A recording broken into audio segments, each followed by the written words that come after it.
అందరికీ నమస్తే. నేను మీ జర్నలిస్ట్ పండరి. దానికి గుక్కడి నీటి కోసం ఏడ్చినటువంటి తెలంగాణ అసలు సాగునీటి కోసం తాగునీటి కోసం ఎన్నో ఏండ్ల పాటు దశాబ్దాల పాటు శతాబ్దాల పాటు కూడా తండాటకు గురైంది తెలంగాణ.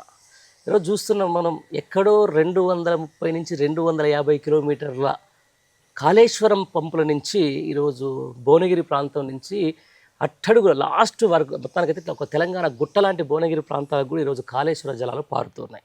ఇది ఒక కళ, ఒక ఎమోషన్. అంటే ఎవరైతే తెలంగాణ మీద ప్రేమ ఉన్న వాళ్ళు, ఎవరైతే తెలంగాణ వాదాన్ని తన మనసులోకి మీదకి తీసుకున్న వాళ్ళు, ఎవరైతే తెలంగాణ నైసర్గిక స్వరూపాన్ని సంపూర్ణంగా అవగాహన చేసుకున్న వాళ్ళు, ఎవరైతే తెలంగాణని ఒక అద్భుతమైనటువంటి నీటి వనరుగా మార్చాలని చెప్పేసి అపర భగీరథ ప్రయత్నం చేసిన వాళ్ళు కళ ఈరోజు భువనగిరి ప్రాంతానికి వచ్చినటువంటి కాళేశ్వర జలసిరి.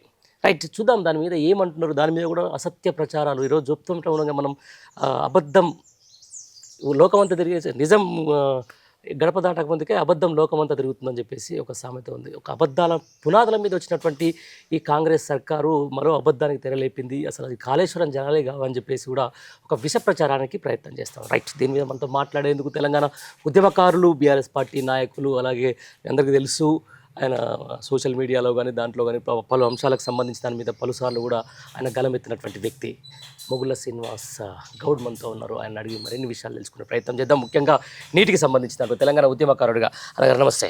నమస్కారం అన్న. సంతోషం. చూస్తున్నామన్న మొత్తానికైతే ఈరోజు భువనగిరి కిల్లా మీద భువనగిరి గుట్ట లాంటి భువనగిరికి కాళేశ్వర జలసిరులు ఈరోజు కాలువలు పారుకుంటూ పోతున్నాయి. ఎట్లా అనిపిస్తుంది ఆ ప్రాంతవాసిగా? నేను కూడా ప్రాంతవాసినే, మీరు కూడా ప్రాంతవాసులే. ఏమనిపిస్తుంది దాన్ని చూస్తుంటే? మన ఆలోచన ఎట్లా అనిపిస్తుంది? ఎంత సంతోషం వేస్తుంది? నిజంగా సంతోషం మాటలకు అందనంత సంతోషం అన్న. నిజంగా ఓకే, చాలా సందర్భాలలో కాళేశ్వరం జలాలు ఈ భువనగిరి నియోజకవర్గానికి 1,00,000 ఎకరాలకు సుమారు నేను ఇస్తా అని చెప్పేసి కేసీఆర్ గారు మాట్లాడినప్పుడు చాలా మందిలో విశ్వాసం కలగకుండవచ్చు. ఎందుకంటే గోదావరి నదికి ఇక్కడికి ఒక 250 కిలోమీటర్ల దూరం, 300 ఆల్మోస్ట్ సుమారు 300 కిలోమీటర్లు. అక్కడికి వెళ్ళి ఇక్కడ దాకా తీసుకొస్తారా అనేటువంటి చాలా మందికి చాలా రకాల అనుమానాలు ఉండే. కానీ అనుమానాలన్నీ పటాపంచలు చేస్తాం. అది కూడా ఎట్లాంటి సందర్భంలో ఈ ప్రభుత్వం మారిన తర్వాత వచ్చిన కాంగ్రెస్ ప్రభుత్వం కాళేశ్వరం ప్రాజెక్టు మీద చెయ్యని కుట్రలేదు. కాంగ్రెస్ కానీ బీజేపీ కానీ చెయ్యని కుట్రలేదు. ఇన్ని కుట్రలను ఛేదిస్తూ నిటారుగా ఇవాళ కాళేశ్వరం ప్రాజెక్టు నిలబడి ఉండి ఆ కాళేశ్వరం జలసిరిని ఇవాళ మా ప్రాంత భూములు తడుపుతున్నప్పుడు అంత ఆనందం కాదన్న, చాలా ఆనందం ఉంది. ఇంతెందుకు మా ఉల్గొండ మండలానికి సంబంధించి ప్రధానంగా బునియాదిగాని చెరువు, ఆ బునియాదిగాని చెరువులోకి వచ్చినప్పుడు అసలు ఎంత అంటే, ఎందుకంటే బునియాదిగాని చెరువుకు సంబంధించిన దాని మీద మాట్లాడదాం. అంటే నిజంగా ఆ నీటికి సంబంధించిన దాని మీద చూస్తున్నాం ఈరోజు కాళేశ్వరం మీద. ఆ రోజు కుట్రలు, ఈ రోజు కుట్రలు, అంటే అది ప్రారంభమైనప్పటి నుంచి కుట్రలతోటే ఈరోజు ఆ కాళేశ్వరం ప్రాజెక్టు పూర్తయింది. ఆ తర్వాత దాని మీద సరే సంఘ విద్రోహమా, ఆ తర్వాత అది వాతావరణ పరంగా జరిగింది అనేది ఒక చిన్న మచ్చ. ఆ తర్వాత ఈరోజు దాని ఫలాలు ఇవన్నీ చూసుకున్న తర్వాత నిన్న రీసెంట్గా ఇక్కడ ఎవరైతే ఉన్నారో కేంద్ర జలవనరుల శాఖ పాటిల్ ఆయన కొంచెం మళ్ళీ విషయంగా ప్రయత్నం చేశారు దాని మీద. ఇంత జరుగుతున్నా కూడా బట్ అది రిటైర్గానే నిలబడ్డది కాళేశ్వరం ప్రాజెక్ట్. అది దాని చేసుకుంటూ పోతా ఉన్నాను. సరే, అక్కడ పార్లమెంట్లో విషయ ప్రచారం అది కాళేశ్వరం మీద. ఇక్కడ ఇది ఎస్ఆర్ఎస్పీ నుంచి ఎల్లంపల్లి నుంచి తీసుకొని వస్తున్నామని చెప్పేసి స్థానిక నాయకులు, ఈరోజు కాంగ్రెస్ నాయకులు చెప్తున్నారు. మరి దీన్ని ఎట్లా చూస్తారు మీరు? అన్న, నేను ఏమంటున్నానంటే నిజంగా ఎంత దురదృష్టం అంటే, ఆయన రాజ్యసభలో మాట్లాడుతున్నప్పుడు కేంద్ర జలశక్తి శాఖ మంత్రి అనుకుంటా సిఆర్ పాటిల్ గారు మాట్లాడారు. ఆ మాటలు ఎంత బాధ్యతారాహిత్యం అంటే అంత బాధ్యతారాహిత్యం. నిజంగా అంత విషయాన్ని చిమ్మొచ్చా? అసలు ఎందుకు ఒక్కోసారి అనిపిస్తుంది తెలంగాణ ఏం పాపం చేసింది అనిపిస్తుంది. ఓకే, ఏం పాపం చేసింది ఈ తెలంగాణ? అసలు 1950 ఒక్కసారి మాట్లాడుకుంటేనా, అసలు 52 నుంచి 56 వరకు మాత్రమే మన హైదరాబాద్ రాష్ట్రాన్ని మనం పరిపాలించుకున్నాం. అక్కడి నుంచి మళ్ళీ ఇవాళ సీమాంధ్రులు తెలంగాణ రాష్ట్రం మీద కన్నేసి ఏది ఏమైనప్పుడు కూడా రాష్ట్రంతో పొత్తన్నారు, భాషా ప్రయుక్త రాష్ట్రాలను కలుపుకున్నారు. ఇది వలస ప్రాంతంగానే చూసిండ్రు, మన 2వ స్థాయి పౌరులుగానే చూసిండ్రు. అప్పటి నుంచి ఎంత హింస జరిగిందో, ఎంత పోరాటం జరిగిందో మనం అందరం చూసినాం. అంటే ఈ ప్రాంతం అంతా కూడా నిజంగా కరువుకు నిలయంగా ఉండే. అంతా నిజంగా అప్పటి నుంచి కూడా 52 నుంచి ఇప్పటి వరకు నిరంతరం తెలంగాణ పోరాడుతూనే ఉండాలి, కొట్లాడుతూనే ఉండాలి. ఎంతో రక్త తర్పణం జరిగింది తెలంగాణ కోసం.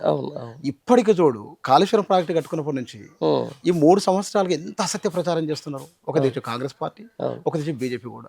ఇంతెందుకు మొన్ననే కదా వాళ్ళు ఎకనామిక్ సర్వే రిపోర్ట్లో కూడా చాలా స్పష్టంగా చెప్పారు, కాళేశ్వరం గొప్పతనం గురించి వాళ్ళే చెప్పారు. వాస్తవం. సుప్రీంకోర్టు జడ్జి చెప్పిండ్రు, లేకపోతే కేంద్ర ప్రభుత్వం చెప్పింది వివిధ రకాల సందర్భాలలో. అవును. కానీ ఇప్పుడు లాస్ట్కి వచ్చిన తర్వాత వాళ్ళే ఇవాళ ఇంత దుర్మార్గంగా 1,00,000 కోట్ల రూపాయలు ఇవాళ గంగలో పోసినట్టు గోదావరిలో కొట్టుకపోయిన పద్ధతిలో మాట్లాడితే దానికి అయిన ఖర్చు 90,000 కోట్ల రూపాయలు.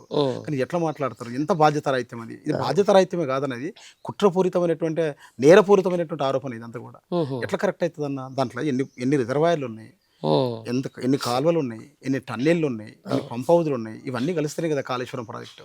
ఇవాళ కాళేశ్వరం ప్రాజెక్టు నుంచి 300 కిలోమీటర్ల దూరము చెరువులను నింపుకుంటే నీళ్లు వస్తుంటే ఇది కన్నుండి కూడా చూడలేనటువంటి దుర్మార్గమైనటువంటి పరిస్థితి వాళ్ళ కనపడుతుంది. మీరు ముందు మాటలో చెప్పినట్టుగా ఇప్పుడు నిజం గడప దాటక ముందుకి అబద్ధం మొత్తం లోకం తిరిగి వచ్చింది. వాళ్ళ కేటీఆర్ గారు ఒక మాట అంటారు, అబద్ధం 100 సార్లు చెప్తే నిజాన్ని 1000 సార్లు చెప్పాల్సిన ఒక పరిస్థితి. కాబట్టి దీని మీద మాట్లాడాలన్న. కాకపోతే ఒకటి ఏంటంటే ప్రజలకు అర్థమైపోయిందన్న, ఎవరెన్ని కుట్రలు చేసినా ఎవరెన్ని మాట్లాడినా ఇవాళ వస్తున్న కాళేశ్వరం నీళ్ళు ఒక సాక్షిగా నిలబడ్డది.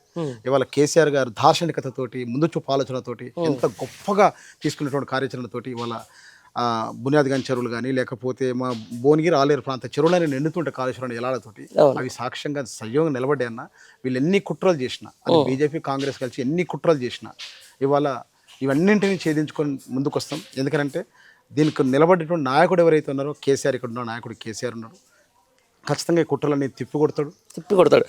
రైట్. ఇదే విషయానికి సంబంధించిన దాని మీద మీ స్థానిక నాయకత్వానికి సంబంధించిన దాంట్లో మీ స్థానిక ఎమ్మెల్యే ఎవ్రీడే అవసరం ఉన్నా అవసరం లేకపోయినా గత కొద్ది రోజులుగా దాని మీద విపరీతమైనటువంటి ఒక విష ప్రచారం, అంటే ఇది ఎల్లంపల్లి నీళ్లు కాళేశ్వరం నీళ్లు అవి అసలు కాళేశ్వరానికి ఏం సంబంధం అని చెప్పేసి ఆయన వైపు గ్రామాలు తిరిగి కార్యకర్తలతో చెప్పించుకుంటున్నటువంటి పరిస్థితి. ఇంకొక వైపు అసలు ఇది ఎస్ఆర్ఎస్పీ నుంచి వస్తున్నాయి నీళ్ళు ఇవి, అసలు బసవపూర్కు దానికి సంబంధమే లేదని చెప్పేసి బసవపూర్ నేనే పూర్తి చేసిన అని చెప్పేసి కూడా చెప్పుకుంటున్నటువంటి పరిస్థితి. దీన్ని ఎట్లా చూస్తారు మరి మీరు? ఎందుకంటే ముందు ఆ ప్రాంతం వాసుగా మీరు ముందు నుంచి దానిలో చూస్తున్నారు కాబట్టి. అంటే నేను ఏమంటున్నానంటే ఎంత దుర్మార్గం అంటే ఈ కాంగ్రెస్ పార్టీ నాయకులందరూ కూడా అబద్ధాన్ని ఎంత గట్టిగా మాట్లాడడం నేర్చుకున్నారంటే రేవంత్ రెడ్డి నుంచి మొదలు పెడితే మా ప్రాంతానికి సంబంధించిన ఎమ్మెల్యే అనిల్ కుమార్ రెడ్డి వరకు అబద్ధాన్ని చాలా గట్టిగా చెప్తుంటారు వాళ్ళు. ఎన్ని అబద్ధాలు చెప్పినా కూడా వాస్తవాలు ప్రజలకు అర్థమైపోయిందన్న. ఇప్పుడు ఎంతకాలం కూడా ఇట్లా అబద్ధాలతోటి ఇట్లా మభ్య పెట్టడం సాధ్యం కాదు. ఆయన ఏమంటాడు, శ్రీపాద ఎల్లంపల్లి నుంచి నీళ్లు వచ్చినాయి ఇక్కడికి బసవపురానికి, ఇది కాళేశ్వరం సంబంధం లేదు, కాళేశ్వరం కొట్టకపోయిందనే పద్ధతిలో మాట్లాడతారు. మేము స్ట్రైట్గా అడుగుదాం అదే విషయాన్ని ఆయన అడిగినాం, అయ్యా శ్రీపాద ఎల్లంపల్లి నుంచి బసవపురం రిజర్వాయర్కి ఎక్కడికి వెళ్ళి వచ్చిన నీళ్లు, ఆకాశం నుంచి వచ్చి బసవపురంలో కూర్చుండ్రా, ఎక్కడికి వెళ్ళి వచ్చిన నీళ్లు వచ్చినాయి కేసీఆర్ కాళేశ్వరం ద్వారానే వచ్చినాయి కదా. ఎల్లంపల్లి నుంచి వచ్చినప్పుడు కూడా కాళేశ్వరం దాని కదా వచ్చిందంత కూడా. అయినా కూడా కాళేశ్వరం ప్రాజెక్టు సంబంధించి వాటర్ సోర్స్ ఎక్కడెక్కడికి వస్తాయన్నటువంటి విషయాల పట్ల వాళ్ళకి స్పష్టత లేదు. ఉన్నా కూడా తెలిసినా కూడా వాళ్ళు కావాలని అబద్ధాలు ఆడుతున్నారు. అబద్ధాలు ఆడినప్పుడు కూడా ప్రజలకు అర్థమవుతున్నది ఇది కాళేశ్వరం కేసీఆర్ గారు నిర్మించినటువంటి కాళేశ్వరం ద్వారా నీళ్ళు వస్తున్న విషయం ప్రజలకు అర్థమైపోయింది. వాళ్ళు అబద్ధాలు చెప్పినంత మాత్రాన ప్రజలు ఇక ఎంతకాలం అబద్ధాలతో మోసం చేయలేరు, ప్రజలకు వాస్తవాలు అర్థమవుతుంది. రైట్ అన్న, మీరు ఒలిగొండ ప్రాంతానికి సంబంధించి ఇదివరకు ప్రజాప్రతినిధిగా ఉన్నారు. అప్పటి నుంచి కూడా మీ కొట్లాట మేము బాగా చూసినాం. ముఖ్యంగా బునాది గాని కాలువ సంబంధించిన దాని మీద, బునాది గాని చెరువు అయితే పైల్వాన్పురం కదా మొన్న రీసెంట్. అంటే ఇప్పుడు అక్కడికి మీ కళ దాదాపుగా సాకారం అయినట్టేనా? మీ కృషి ఈ రోజు ఫలించినట్టేనా? నిజంగానా నాకు బునియాది గాని చెరువులకు నీళ్ళు వచ్చిన రోజు నాకు అనిపించింది ఏంటంటే తెలంగాణ రాష్ట్రం వచ్చినంత ఆనందం అనిపించింది. ఎందుకు ఈ మాట అంటున్నాం అని అంటే 2003 ఆ ప్రాంతంలో ఆ ఊరికి పోయినప్పుడు ఆ ఊర్లో పరిస్థితి ఏంటంటే బునియాది గాని చెరువు అనేది ఏదైతే ఉందో ఆ ఊరి రైతులు ప్రజలందరూ మాట్లాడిన విషయం ఏంటంటే, అయ్యా ఈ బునియాది గాని చెరువులో 40 ఏళ్ల క్రితం నిండింది. అంటే సుమారు అప్పటికి 1960 తర్వాత ఎప్పుడు కూడా చెరువు నిండలే. ఒకవేళ బునియాది గాని చెరువులకు నీళ్లు నిండ వస్తే సుమారు 10-15 కిలోమీటర్ల పరిధిలో మా నానుడు ఉంది, సుంక్షలని ఊరు అక్కడికి 10 కిలోమీటర్ల దూరంలో ఉంటుంది. మా పొయ్యిలకు నీళ్లు ఊరేదయ్యా బునియాదిగన్ చెరువు నుంచి అని. బునియాదిగన్ చెరువు అంత పైన ఉంటుంది. ఆ చెరువులో 40 ఏళ్ళ నీళ్లు లేవని చెప్పేసి ఆ ఊరు ప్రజలు బాధపడ్డప్పుడు వాళ్ళు దేనికోసం అంటే ఈ బునియాదిగన్ చెరువులకు మూసి మురికి నీళ్ళను తీసుకురండి అని చెప్పేసి పెద్ద ఎత్తున పోరాడింది. అప్పుడు టీఆర్ఎస్ పార్టీ పెద్ద ఎత్తున వాళ్ళకి అండగా నిలబడ్డది, పెద్ద ఎత్తున పోరాటం చేసినాం. ఆ నీళ్ళని 2016లో ఒకసారి మూసి నీళ్ళని కూడా తీసుకుని పైలశేఖర్ గారి నాయకత్వంలో తీసుకొని వచ్చినాం, ఆ చెరువు నింపినాం. అయితే వాళ్ళు కేవలం మూసి నీళ్ళు వస్తే చాలనుకున్నారు, మురికి నీళ్ళు వస్తే చాలనుకున్నారు. అట్లాంటి దగ్గరికి గోదావరి మన కాళేశ్వరం జిల్లాలో వచ్చినప్పుడు చాలా ఆనందం అన్న. దానికి పైన ఇంకొక ఊరు ఉంటుంది, దానికి 7 మూటల బాయ్ అని ఊరు పేరు. 7 మూటల బాయ్ అని పేరు ఎందుకు వచ్చిందని చెప్తే 7 మూటలు కొట్టినా కూడా ఆ బాయిలో నీళ్లు ఉడవు, అన్ని నీళ్లు ఉండేది. అట్లాంటి బావి మొత్తం ఎండిపోయింది, ఒట్టిపోయింది. అది కారణం ఎవరు? ఇవాళ ఇంత మాట్లాడుతున్నట్టు కాంగ్రెస్ ఆ రోజున తెలుగుదేశం పార్టీలు కదా, చెర్లను నిర్లక్ష్యం చేసిరు, పట్టించుకోలేదు. ఒకసారి అన్న చెరువు బాగలేకపోతే మేము అది పైల్వాన్పురం గ్రామానికి పోయినప్పుడు మాకు అర్థమైంది ఏంటంటే అక్కడ చాలామంది ముసలోళ్ళు చిన్నపిల్లలే ఊళ్ళలో కనపడేటోళ్ళు. కొద్దిగా వయసున్న వాళ్ళందరూ కూడా వలస వెళ్ళిపోయి బతికేటోళ్ళు. ఎందుకంటే భూములు ఉన్నాయి, సారవంతమైన భూములే. కానీ నీళ్ళు లేకపోవడం వల్ల, నీళ్ళు లేకపోతే వ్యవసాయం ఎట్లా సాగు చేసుకుంటారు? నా సాధ్యం కూడా కాదు కదా. బోర్ బావుల మీద ఆధారపడి, కరెంటు మీద ఆధారపడి వ్యవసాయం చేయక లాభసాటి కాక మొత్తం పడావి పెట్టేసి ఊరు వెళ్ళిపోయి బతుకుతున్న వాళ్ళు వాళ్ళందరూ కూడా. అట్లాంటి వాళ్ళు కొన్ని ఒకసారి తాగవాటోళ్ళ కూలీలందరూ మూసి తీర ప్రాంతానికి పోయేటోళ్ళు. వాళ్ళని అడిగిన చాలాసార్లు, అమ్మ మీరు ఎక్కడ పోతున్నారంటే, అయ్యా పొద్దుటూరు పోతున్నాం, లేదా సంఘం పోతున్నాం మూసి తీరానికి. ఎందుకమ్మంటే కూలి పని కోసం పోతున్నాం బిడ్డ అంటే. అమ్మ మీకు ఎంత భూమి ఉందనంటే, వాళ్ళు 10 ఎకరాలు ఉన్నటువంటి వాళ్ళు కూడా కూలిగా పోతున్నారన్న పక్క ఊరికి. 10 ఎకరాలు 12 ఎకరాలు 8 ఎకరాల భూములు ఉన్న వాళ్ళు కూడా భూములు పడాగు పెట్టుకొని ఆ మూసి తీర ప్రాంతాలకు కూలికి పోయేటువంటి పరిస్థితి మనకు కనపడేది. కానీ అట్లాంటి ఊరికి వాళ్ళ నీళ్ళు వచ్చినప్పుడు ఎంత ఆనందం అంటే, ఇప్పుడు నిన్ననే కొంతమంది రైతులు చెప్తున్నారు, మొన్న ఈ కాళేశ్వరం నీళ్లు రాకముందుకు వాళ్ళ పంటలు ఎండిపోతున్నాయి వాస్తవంగా. మేము ఆ కంచనపల్లి అనే ఊరు దాని పైన ఉంటుంది, ఆ ఊరికి మేము సాగుకు పోయి వస్తున్నప్పుడు 2 బోర్ బండ్లు కనిపించినాయి అన్న. మాకు బోర్ బండ్లు కనిపించినాయి. అంటే ఈ పంటలు ఎండిపోతుంటున్నాయి కదా అని చెప్పేసి బోర్లు వేసుకొని ఆ పంటను కాపాడుకుందాం అనుకున్నారు. ఈ కాళేశ్వరం జలాలు వచ్చేసరికి వాళ్ళు పైప్ లైన్లు వేసుకుని వాళ్ళ పంట పొలాలకు నీళ్లు పోతున్నాయి. వాళ్ళు ఎంత ఆనందంగా ఉన్నారంటే, ప్రజలు చాలా ఆనందంగా ఉన్నారు. వాళ్ళ ప్రజలకు అర్థమైపోయింది. అన్నిటికన్నా ముఖ్యంగా ఏంటంటే, ఇట్లా ఆ రోజుల్లో ఉన్నటువంటి కాంగ్రెస్, తెలుగుదేశం పార్టీ లేదా సమైక్య పాలకులు నిర్లక్ష్యానికి నిలువెత్తు నిదర్శనంగా బునియాది గాని చెరువు ఉండేది, 7 మూట్ల బావి ఉండేది, అక్కడ ఉన్నటువంటి ఒక 7-8 గ్రామాలు ఉండేది. అవన్నీ ఎన్నిగడ్డ గ్రామాలుగా కనిపించేది మాకు. అట్లా ఎత్తు మీద ఉండేది ఆ గ్రామాలన్నీ కూడా. ఇవాళ గ్రామాలు ఈ కాళేశ్వరం జలాలు తడుపుతున్నప్పుడు ఇది కేసీఆర్ విజన్ అనిపించింది. ఎందుకు తెలంగాణ రావాలనుకున్నాడు, ఎందుకు తెలంగాణ కావాలనుకున్నాడు, ఎందుకోసమే కదా. మనకు సారవంతమైన భూములు ఉన్నా, లేకపోతే నదులున్నా, మనకు విస్తారంగా నీళ్లున్నా, కనీసం కరువు ప్రాంతంగా మన తెలంగాణ ఉన్నది కదా. ఆకలి చావులు ఉన్నాయి, ఆత్మహత్యలు ఉన్నాయి. ఇట్లాంటి ప్రాంతానికి ఇవాళ కాళేశ్వరం జలాలు తీసుకొస్తున్నప్పుడు కేసీఆర్ గారికి వాళ్ళు అసలు నిజంగా ఎంత రుణపడి ఉంటామంటే, ఆయన ముందు చూపు, ఆయన ఆలోచన. అదే కేసీఆర్ గారికి లేకపోయింటే ఇది సాధ్యమయ్యేదా? ఈ ఆలోచన చేసేటోళ్ళ వీళ్ళకి అసలు ఈ ఆలోచన ఉందా? వీళ్ళకి ఎప్పుడు కూడా ఈ ఆలోచన చేసిన వాళ్ళు గారు ఆలోచన లేదు. ఇవాళ దానికి నిదర్శనం కూడా ఏంటంటే, తెలంగాణ ఎందుకు కావాలనుకునేది ఉద్యమ కాలంలో మేము బునియాది గాని చెరువు ఆ గ్రామాలన్నీ చూస్తున్నప్పుడు అనిపించేది. ఇప్పుడు తెలంగాణ వస్తే ఏం జరుగుతుందని చెప్పడానికి ఇవాళ బునియాది గాని చెరువు కాళేశ్వరం జలాలు తీసుకురావడం ద్వారా తెలంగాణ వస్తే ఏం చేయొచ్చో ఇవాళ స్పష్టంగా అర్థమైపోయింది. రైట్ అన్న, ఇప్పుడు ఇది గోదావరి తర్వాత కాళేశ్వరం ప్రాజెక్ట్ సంబంధించిన దాంట్లో మీది ఇంకో సమస్య మూసి. అవునన్న, మీరు అన్నట్టు ఇంతకుముందు మూసి 3 రకాలుగా విభజన, Vikarabad to Gandipet to Gowrelli to ఇక దిగువ ప్రాంతం.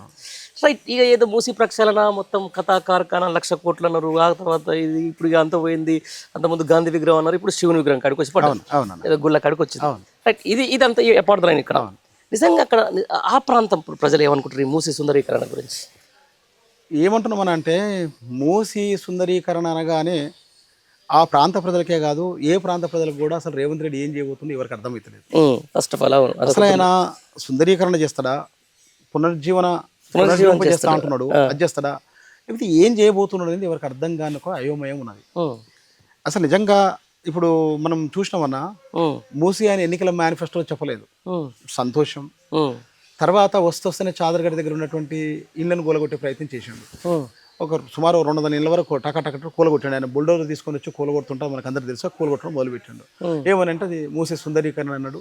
అనగాని ఇక్కడ ఉన్నటువంటి బీఆర్ఎస్ పార్టీ గట్టిగా అడ్డుకోగానే ఏం చేసిండు, అక్కడికి వెళ్ళి వచ్చేసి చక్కగా మా సంగం గ్రామానికి వచ్చాడు. సంగం గ్రామానికి వచ్చి అక్కడికి వచ్చిన తర్వాత భీమలింగం కాలువ దగ్గరకు వచ్చి చూపించేసి, కేవలం ఏంటంటే అక్కడికి వచ్చిన తర్వాత చూసిరు కదా ఇక్కడ ఈ మురికిలో ఈ ప్రజలు ఎన్ని అవస్థలు పడుతున్నారు, ఎన్ని ఇబ్బందులు పడుతున్నారు, ఇగో ఇది కాలకోశ విటంగా మారిపోయింది, WHO వాళ్ళు చెప్పారు ఇక్కడ మనుషులు జీవించలేని ప్రాంతంగా మారిపోయింది, ఇట్లాంటి ప్రాంతాన్ని బాగు చేయబోతుంటే బీఆర్ఎస్ పార్టీ అడ్డుకుంటుందని చెప్పేసి అక్కడికి మాట్లాడండి. అసలు నిజంగా బీఆర్ఎస్ పార్టీ మేము అడ్డుకోవట్లేదన్న, లేదా మేమందరం కూడా ఏం కోరుకుంటున్నాం అంటే, ఇవాళ చాలా స్పష్టంగా ఎవరైనా ఒక రోగి మంచాన పడినటువంటి రోగి, జీవోత్సవంలో పడినటువంటి రోగిని మనం ఎవరైనా ఏం చేయాలనుకుంటామన్నా, బతికించాలనుకుంటాం. ఫస్ట్ ఆమెను బతికించాలనుకుంటాం. కానీ ఈయనేమంటాడంటే విశ్వసుందరిని చేస్తా అంటున్నాడు. నేను ఏమంటున్నానంటే, మూసీ నది ఒక రోగిలా జీవోత్సవంలో పడి ఉన్నటువంటి ఆ మూసీ నదిని ఫస్ట్ ఏం చేయాలంటే బాగు చేయాలి. బాగు చేసిన తర్వాత నువ్వు సుందరీకరణ చేసుకో. అసలు వాస్తవంగా మూసీ నది ఏమైంది, దానికి ఏం కావాలి, ఏం చేయాలనేటువంటి విషయాన్ని ఈయన ఫస్ట్ ఆలోచించాల్సింది ఇక్కడ కాదన్న. మూసి నిజంగా ఆయన మాట్లాడుతున్నాడు కదా, కింద ఉన్నటువంటి ప్రాంతాలు చాలా ఇబ్బందులు పడుతున్నారు. నిజంగా మనము గర్భస్థ శిశువు కూడా మనము కడుపులో మనము ఈ అబార్షన్లు అవుతున్నాయనేటువంటి పద్ధతిలో మాట్లాడారు. వాస్తవం, ఇవన్నీ కూడా వాస్తవాలే. క్యాన్సర్ వస్తుంది, చర్మ వ్యాధులు వస్తున్నాయి, తర్వాత కిడ్నీ వ్యాధులు వస్తున్నాయి, వివిధ రకాల వ్యాధిని బారిన పడుతున్నారు, అది వాస్తవం. ఇవన్నీ కూడా నిజంగా ఒకప్పుడు కలకల్లా అనేటువంటి మూసీ నది ఇవాళ మొత్తం కూడా నిర్జీవంగా మారిపోయింది. ఖచ్చితంగా అదంతా కూడా ఎవరే కారణం అంటే ఖచ్చితంగా ముమ్మాటికి వీళ్ళే కారణం.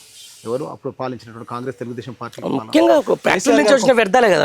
కేసీఆర్ గారు ఒక మాట అనేటోడు, ఉద్యమ కాలంలో ఒక మాట అనేటోడు, ఎవరైనా ఒక జీవనదిని ఇట్లా నాశనం చేసుకుంటారా, పాలకుడు ఎవడైనా ఒక జీవనదిని నాశనం చేసుకుంటారా అని చెప్పేసి ఆ రోజుల్లో కేసీఆర్ గారు మాట్లాడినట్టుగా మేము 1996 ఆ ప్రాంతం అనుకుంటున్నాం. ఆ ప్రాంతానికి పర్యావరణ శాస్త్రవేత్త పురుషోత్తం రెడ్డి సార్ వచ్చిండు. పురుషోత్తం రెడ్డి సార్ వచ్చేంత వరకు కూడా మా అనుభవంలో ఏంటంటే మూసీ నదిలోనే మేము పుట్టి పెరిగిన వాళ్ళం. మనం మూసీ తీర ప్రాంతం కాబట్టి మేము సమస్తం అవసరాలు ఆ మూసీ నదితోటే ఉంటాయి మాకందరికి కూడా. ఈత నేర్చుకున్న దాంట్లోనే, చేపలు పెట్టిన దాంట్లోనే, ఇట్లా సమస్తం అన్ని రకాలుగా బట్టలు ఉతుకునేటోళ్ళు, స్నానాలు చేసేటోళ్ళు, అన్ని అవసరాలు మూసీ నది తీర్చేది. అక్కడ జాతరలాగా ఉండేది. ఇవాళ మీరు చూడండి అన్న, ఒక నిర్జీవంగా ఉంటుంది, నిశ్శబ్దంగా ఉంటుంది ఆ మూసీ. కనీసం బట్టలు అక్కడ ఎవరు పోరు. అట్లా దానికి ఒక మురికి కోపంగా మార్చింది ఎవరు, దానికి గల కారణాలు ఎవరు, సరే ఎవరు మార్చారు, ఏమైందో ఇంకా తర్వాత విషయం. ఇప్పుడు నిజంగా నువ్వు మూసీ నది బాగు చేసి తెలుసుకుంటే మూసీ నది ఎందుకు ఆగమైందో ఫస్ట్ చూడాలి. చూసిన తర్వాత దాన్ని మూసీ నది ఎట్లా బాగు చేయాలో ఆలోచన చేయాలి. ఇంతెందుకన్నా ఉదాహరణకి కేసీఆర్ గారి ప్రభుత్వం చివరాకరణ ఒక ప్లాన్ చేసింది. ఈ మూసీ నదిలోకి ప్రధానంగా వస్తున్నటువంటి హైదరాబాద్ నుంచి వస్తున్న మురుగు ఏదైతే ఉందో సుమారు 20 కోట్ల లీటర్ల మురుగు ప్రతిరోజు ఉత్పత్తి అవుతుంది. 20 కోట్ల లీటర్లు మూసీ నదిలో కలుస్తున్నది. 20 కోట్ల లీటర్లు కనుక మూసీ నదిలో కలుస్తున్నటువంటి మురుగుని పూర్తిగా శుద్ధి చేయాలంటే ఏం చేయాలి? ఎస్టీపీలు ఏర్పాటు చేయాలి. దానికి సరిపడా 32 ఎస్టీపీలు ఏర్పాటు చేసిండు. దానికి సంబంధించి నిధులు మంజూరు చేసిండు. దానికి సంబంధించి అవన్నీ కూడా చాలా వరకు పూర్తి అయినాయి, ఇంకా కొన్ని పూర్తి కావాల్సిన దిశలో ఉన్నాయి. దానితో పాటు ఇంకేం చేయాలి? పరిశ్రమల వ్యర్థాలు వస్తున్నాయి. ఎస్టీపీలు కేవలం మురుగునీరు మాత్రం రాకుండా చేస్తుంది, కానీ పరిశ్రమల వ్యర్థాలు రాకుండా చేయాలి. పరిశ్రమల వ్యర్థాలు రాకుండా చేయాలంటే కేసీఆర్ గారి ఆలోచన ఏముండే అంటే ఆ రోజులలో పరిశ్రమలన్నీ కూడా హైదరాబాద్లో ఉన్న పరిశ్రమలు అవునన్నా కాదన్నా అవి ఖచ్చితంగా వ్యర్థాలు మూసీ నదిలో కుదులుతున్నారు. కట్టుదిట్టం ఎంత చేసినప్పుడు కూడా వాళ్ళు తప్పదు. కాబట్టి దానికోసం ఆయన ఏం చేసిండు? ఫార్మాసిటీ అని చెప్పి 16,000 ఎకరాల భూమి సేకరించి ఆ ఫార్మాసిటీకి ఇక్కడ ఉన్నటువంటి రసాయన కంపెనీలను అక్కడ తరలించినట్టయితే ఇక్కడ ఉన్నటువంటి మూసీ నదిని మనము ఇట్లా మనం కాపాడుకోవడానికి అవకాశం ఉంటుందని చెప్పేసి ఫార్మాసిటీ కోసం 16,000 ఎకరాల భూసేకరణ చేసిండు.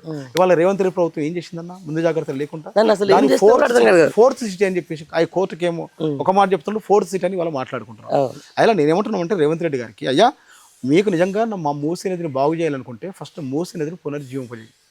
మూసీ నదిలో ఎక్కడైతే కలుషితం అవుతుందో దాని కారణాన్ని అర్థం చేసుకొని ఈ మురుగునీరు రాకుండా ఫస్ట్ ఎస్టీపీలు పూర్తి చేయండి. దాంతోపాటు ఒకటి ఏంటంటే ఈ కంపెనీల వ్యర్థాలు రాకుండా ఈ రసాయన కంపెనీలు అక్కడి నుంచి తరలించండి. ఇంకా అన్నింటికంటే ముఖ్యమన్నా ఈ మూసీ నది తీర ప్రాంతం మాకు కొన్ని చెర్లలో అకస్మాత్ ఒకేసారి చెర్లని చేపలు చనిపోతాయి. కారణం ఏంది నువ్వు పరిశీలిస్తే ఏంటంటే ఈ మూసీ కెమికల్స్ రసాయనాలు ఏంటంటే ఆల్రెడీ మూసీ నది మీద కెమికల్స్ అన్ని కూడా పేరుకుపోయి ఉంటాయి. ఈ మూసీ నదే కాదు, మూసీ నది వెంట ఉన్నటువంటి చెర్రలు కూడా ఈ కెమికల్స్ పేరుకుపోయి ఉంటాయి.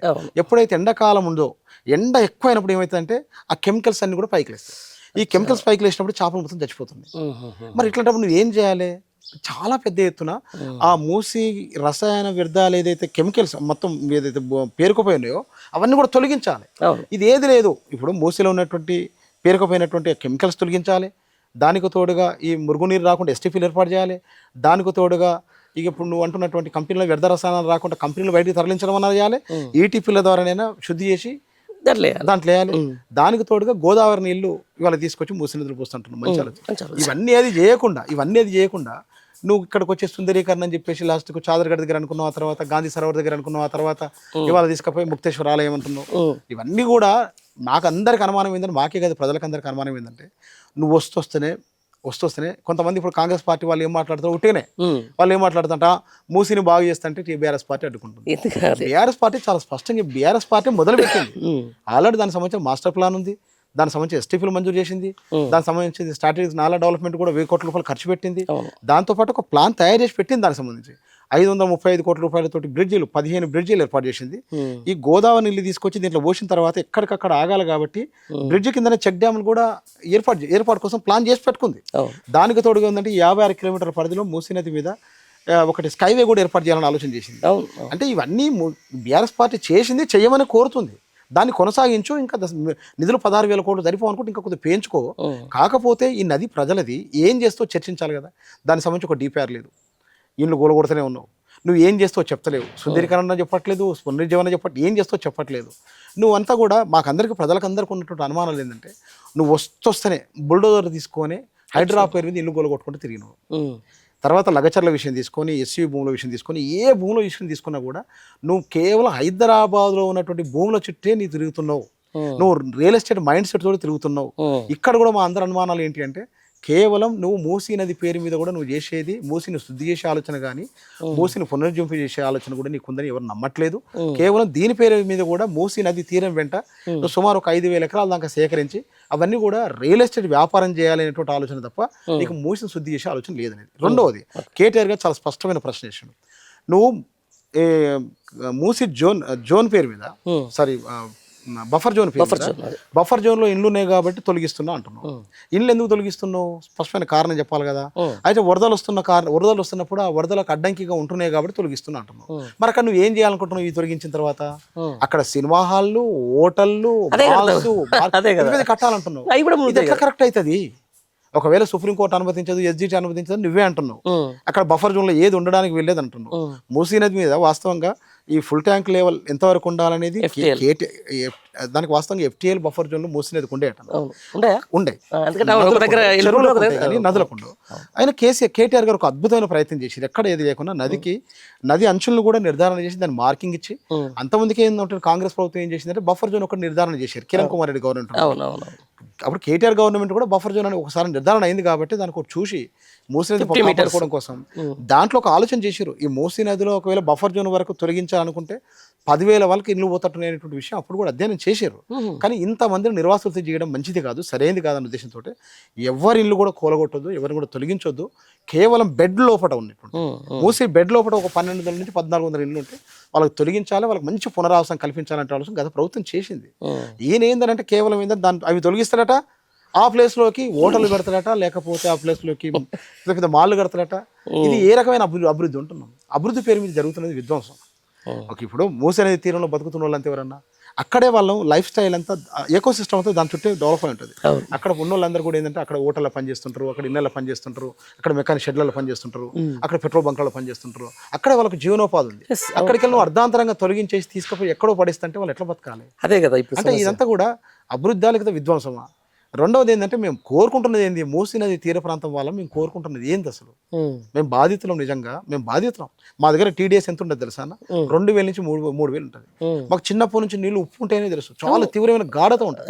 అట్లా భయంకరమైన నీళ్ళు తాగితే జీర్ణ సంబంధించిన వ్యాధులు, లేకపోతే కిడ్నీ వ్యాధులు, ఎన్నో రకాల వ్యాధులు బాగానే పడ్డాం. మరి ఇట్లాంటి వాళ్ళం మేము. మా కళ్ళ ముగటే మా మూసీ నది ఒక తల్లి లాంటిది, మాకు దూరం అయిపోయింది. మరి మా మూసీ నదిని బాగు చేయాలని మేము కోరుకుంటున్నాం, చేయమని అడుగుతున్నాం మేము. దాని పేరు మీద నువ్వు వ్యాపారం చేసే ప్రయత్నం చేస్తున్నావు. దాని పేరు మీ బాసు నందనముదం ప్రాజెక్ట్ పేరు మీద చేసింది కూడా అదే. ఆ తర్వాత వైఎస్ రాజశేఖర రెడ్డి గారు వచ్చినప్పుడు కూడా సేవ్ మూసీ పేరు మీద చేసింది కూడా అదే. నువ్వు చేసింది కూడా అదే. మూసీ పేరు మీద మీరు దోసుకోవాలని ఆలోచన తప్ప నిజంగా మూసీని బాగు చేసినట్టు ఆలోచన లేదు. నిజంగా చేయదలుచుకుంటే పర్యావరణవేత్తలు ఉన్నారు, శాస్త్రవేత్తలు ఉన్నారు, వాళ్ళతో అధ్యయనం చేయించండి, ఎట్లయితే మూసీని బాగా అవుతుందో ఆలోచన చేయాలి. కానీ ఇంతెందుకన్నా ఇప్పుడు నది పుట్టేది ఇక్కడ వికారాబాద్లో వస్తున్న 2,900 ఎకరాల భూమి, 2,900 ఎకరాల భూమి దామగుండం ఫారెస్ట్లో ఉన్నటువంటి ప్రధాన భూమి రాడార్ కేంద్రానికి ఇచ్చినావు. ఇవాళ పుట్టేది అక్కడ, గర్భంలోనే అక్కడ చంపేస్తున్నావు, పుట్టిన దగ్గర చంపేస్తున్నావు. మళ్ళీ ఇక్కడికి వచ్చేసి నేను గోదావరి నీళ్ళు నింపుతాను చెప్తున్నావు, మూసీ నదిని బాగు చేస్తుంటున్నావు. దీన్ని ఎట్లా నమ్మాలి నిన్ను? మననేమో గాంధీని పేరు చెప్పుకొని గడ్డం పెట్టుకొని చేయాలనుకుంటాం. ఇప్పుడు దేవుని పేరు చెప్పుకొని అక్కడికి మొదలు పెట్టాలనుకుంటాం. నువ్వు మూసీని శుద్ధి ఎట్లా, ఏ రకంగా చేస్తావు? ఇంకోటి నైట్ ఎకానమీ అంటుండు. నైట్ ఎకానమీ హైదరాబాద్కి ఇలా కొత్త ఏం కాదు. అన్నర్ ప్రాంతం పోతే నేనేమంటున్నా, ఈయన నైట్ ఎకానమీ కంటే చూడాల్సింది ఏంటంటే గ్రామీణ ఆర్థిక వ్యవస్థ ఇప్పటికే దెబ్బతిన్నదన్న. మూసిన తీర ప్రాంతాలలో మొత్తం కూడా మా ప్రాంతానికి సంబంధించి ఇప్పుడు పండించిన పంట కొనేటోళ్ళు లేరు వాస్తవం చెప్పాలంటే. ఇప్పుడు ఇక్కడ ఉన్న వాళ్ళు ఎవరైనా బియ్యం కొనుక్కోవాలంటే ఏం చేస్తారంటే ఇది మూసీ నది చొద్దు వేరే దగ్గరికి ఉంటాం. కళ్ళు తాగేటోళ్ళు కూడా ఏం చేస్తారంటే ఇక మూసీ కళ్ళు అది కాదు ఇంకో దగ్గరికి తీసుకుంటూ ఉంటారు. అక్కడ ఉన్నట్టు కూరగాయలకు, పండ్లకు ప్రతిది కూడా లాస్ట్ పాలు కూడా మూసిన తీరంలో తీసుకొచ్చిన పరిస్థితి ఉన్నది. ఇక్కడ గ్రామీణ వ్యవస్థ ఆర్థిక వ్యవస్థ చిన్న భిన్నమైంది. నువ్వు ఇవి కనుక బాగు చేస్తే గ్రామీణ ఆర్థిక వ్యవస్థ బాగవుతుంది. నువ్వు అనుకున్నట్టు ఉపాధి దొరుకుతాయి ప్రజలకి, వలసలిపోయి బతకాల్సిన అవసరాలు కూడా ఉండవు. ఇది కదా నువ్వు చేయాల్సింది. ఇది వదిలిపెట్టేసి, ఇదంతా వదిలిపెట్టేసి ఎక్కడెక్కడో తిప్పి దాని DPR లేదు, ఏది లేదు. మూసీ నది పేరు మీద పేదవాళ్ళ ఇళ్ళని కూలగొడతా, ఇష్టారీతిన కూలగొట్టేసి అవన్నీ కూడా నేను రియల్ ఎస్టేట్ వ్యాపారం చేసుకుంటుంటే BRS పార్టీ చూసుకుంటూ కూర్చోదు. ఎట్టి పరిస్థితులు కూడా ఇది సరైనది కూడా కాదు, ఎవరు కూడా చూసుకుంటూ కూర్చోరు. కాకపోతే కూడా ఏంటంటే బాధ కలిగించే విషయం ఏంటంటే తెలంగాణ సమాజానికి ఏమైందో అర్థమవుతలేదు, మేధావర్గం ఎందుకు స్పందించట్లేదు కూడా అర్థమవుతుంది. చాలా దురదృష్టకరం ఇది. మనం గతంలో మాట్లాడుకున్నప్పుడు కూడా మాట్లాడుకున్నామన్నా మేధావర్గం స్పందించలేదు అసలే. లాస్ట్ వామపక్ష పార్టీలు, కమ్యూనిస్ట్ పార్టీలు కూడా ఎక్కడన్నా ఇల్లు కూలిపోతే ఫస్ట్ కనిపించే ఎర్రజెండాలు కనిపించేది. ఆ ఎర్రజెండాల కోసం వాళ్ళు కూడా 1-6 సీట్ల కోసం వాళ్ళు కూడా పూర్తిగా రాజీపడి వాళ్ళ కోసం వాళ్ళకు రావట్లేదు అసలు అంత పెద్ద పదం వాడాలని లేదు తెలియట్లేదు. కానీ పేద ప్రజలు ఎర్రజెండా అప్పుడు పేదలకు అవి మాకు ఆపదొస్తే వాళ్ళు కనిపించారనిపించేది. కానీ వాళ్ళ మొత్తం కూడా అందరికి కూడా ఇవాళ బీఆర్ఎస్ పార్టీ కనపడుతున్నది. ఇవాళ చూస్తున్నా జనతా గ్యారేజ్ లాగా కనపడుతున్నది ఇవాళ తెలంగాణలో. ఎవరికే ఇబ్బంది వచ్చినా అక్కడికే వస్తున్నారు. కాబట్టి నేను ఏమంటున్నామంటే ఈ మూసీ నది పట్ల ఈ కాంగ్రెస్ ప్రభుత్వం చిత్తశుద్ధి ఉందని మేము అనుకోం. నిజంగా రేవంత్ రెడ్డి గారు మీరు ఇప్పటిదాకా ఆయన ఆలోచన ఎట్లా కనపడుతుందని అంటే ముందు నుంచి ఆయన ఏ మాట కూడా దాచుకున్నట్టు మనకు కనపడదన్న. ఆయన ఓపెన్గా చాలా విషయాలు చెప్తారు. ప్రజలు మన చేత మోసపోవాలని కోరుకుంటారు వాళ్ళు. అంతే, రోగి కోరుకునేది డాక్టర్ చేసేది కదే. మనం నిజాలు చెప్తే ప్రజలు నమ్మరు, ప్రజలు మన చేత మోసపోవాలని కోరుకుంటారు, నేను మోసం చేస్తామని నిర్మోహమాటంగా ఆయన చాలా స్పష్టంగా చెప్పిండు. అదే చేస్తారు. రెండవది ఏంటంటే ఇంకో సందర్భంలో నేను చాలా జాగ్రత్త నేను యూట్యూబ్లో కూడా చూసిన ఒక సందర్భంలో మీరు రాజకీయ నాయకుడు కాకపోతే ఏమైతుండే అని చెప్పేసి ఒక యాంకర్ అడిగితే ఏమంటారంటే సమాధానం, రాజకీయ నాయకుడు కాకపోతే ఏమైతుంటే అంటే అందరూ రౌడీకి భయపడతారు కదా, నేను రౌడీని అయితేనేమో అని అన్నాను ఓపెన్గా. అంటే ఆయనకి ఏంటంటే నాయకుడిగా కానీ ప్రతి నాయకుడిగా కానీ ప్రజల మధ్య ఉండాలి ఎప్పుడు. అంతే, ఏదో ఒకటి గుడ్ ఆర్ బ్యాడ్. ఇప్పుడు కేసీఆర్ లాగైతే ఎప్పటికీ ఆ పేరు రాదు. కేసీఆర్ ఉన్నంత కాలం నాకు ఆ పేరు ఉండాలంటే కేసీఆర్ లాగా నాకు మంచి పేరు అయితే ఎట్లా రాదు. ఇక చెడ్డ పేరు చేస్తేనన్నా కేసీఆర్ ఉన్నంతకాలం నా పేరు ఉంటుందనే ఉద్దేశంతో ఆయన చెడ్డ పనులు చేస్తున్నట్టు కనపడుతున్నా తప్ప ఆయన మంచి పని చేయట్లేదు. రేవంత్ రెడ్డి గారు నువ్వు వచ్చిన ఈ 2.5 సంవత్సరాల కాలంలో 3,70,000 కోట్ల రూపాయల నువ్వు అప్పు చేసినావు. ఏ ఒక్క చిన్న పని కూడా చేయలేవు, ఏ ఒక్క పని కూడా చేసినోడే కాదు. కనీసం ఈ మూసినన్న పునరుజ్జీవింపజేయి, నిజమైన అర్థంలో చేయి. ఇంతమందికే కేసీఆర్ గారు గవర్నమెంట్ 16,000 కోట్లతో మొదలుపెట్టింది. సరే కానీ 20,000 కోట్లు అవుతుందా, 25,000 కోట్లు అవుతుందా, ఏం చేస్తావో చర్చించి ఇది బాగు చేయి. నువ్వు చరిత్రలో నిలిచిపోతావు. కానీ నువ్వు ఇప్పటికే చరిత్ర హీనుడు అయిపోయావు. నీ చరిత్రలో నీకు స్థానం లేదు. నేను ఎప్పుడు కూడా ప్రజలు కూడా ఎప్పుడు కూడా నేను ఇప్పటికే ప్రజలు అనవసరంగా మోసపోయినా కదా ప్రజల మీద భావిస్తున్నారు. ఇప్పటికైనా నువ్వు మార్చుకోవాలని చెప్పేసి కోరుకుంటున్నాను. రైట్, మొత్తానికి ఇది అంటే ఒక మూసీ ప్రాంతవాసిగా, మూసీ దిగువ ప్రాంతవాసిగా, తర్వాత కొన్ని దశాబ్దాల పాటు నీళ్ళ కోసం ఎదురు చూసినటువంటి ఒక అక్కడి వ్యక్తిగా, అక్కడ ఒక ప్రజాప్రతినిధిగా, ఒక సామాజికవేత్తగా ఆయన అన్నీ చూసిన తర్వాత ఈరోజు భువనగిరి ప్రాంతానికి కానీ లేకపోతే ఆ చుట్టుపక్కల ప్రాంతాలకు కానీ ఈరోజు గోదావరి జలాలు రావడం అనేది ఎంతో సంతోషదాయకం. దీని వెనుక ఆయన కృషి, దీని వెనుక అప్పటి ముఖ్యమంత్రి కేసీఆర్ యొక్క ఏదైతే అపర భగీరథ ప్రయత్నం ఏదైతే ఉందో దాన్ని కొనియాడిన పరిస్థితి అయితే మొగుళ్ళ శ్రీనివాస్ నుంచి మనం చూసినాం. ఇది ఆయనతో face to face. Thank you.